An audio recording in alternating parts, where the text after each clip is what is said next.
Ukiondoa jina la kiungo Aziz Stefane Ki aliyeuzwa nchini Morocco, star atakayefuata sasa ni striker Clement Mzize aliyebakiza wiki moja tu kuuzwa moja ya nchi ya Afrika Kaskazini baada ya ofa 3 kutua klabuni hapo kwa Arabu kuongeza dau ili kumng'oa Yanga.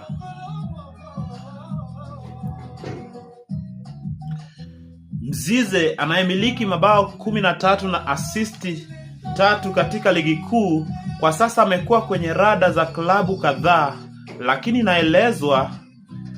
kwa sasa mipango iliyopo ni kwamba muda wote ataondoka Yanga kwa kuuzwa na klabu hiyo kama ilivyokuwa kwa Aziz Ki.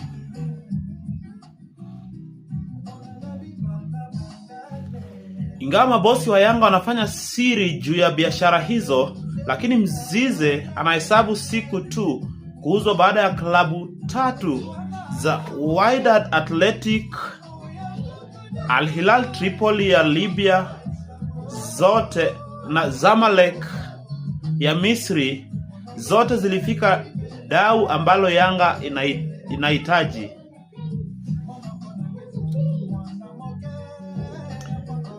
Taarifa kutoka kwa wasimamizi wa mshambuliaji wa Yanga ni kwamba klabu hizo 3 kila mmoja imekubali kutoa dola 1,500 takriban bilioni 1.4 kuwania saini ya Mzize, na uongozi wa Yanga umeshawishika juu ya ofa hizo.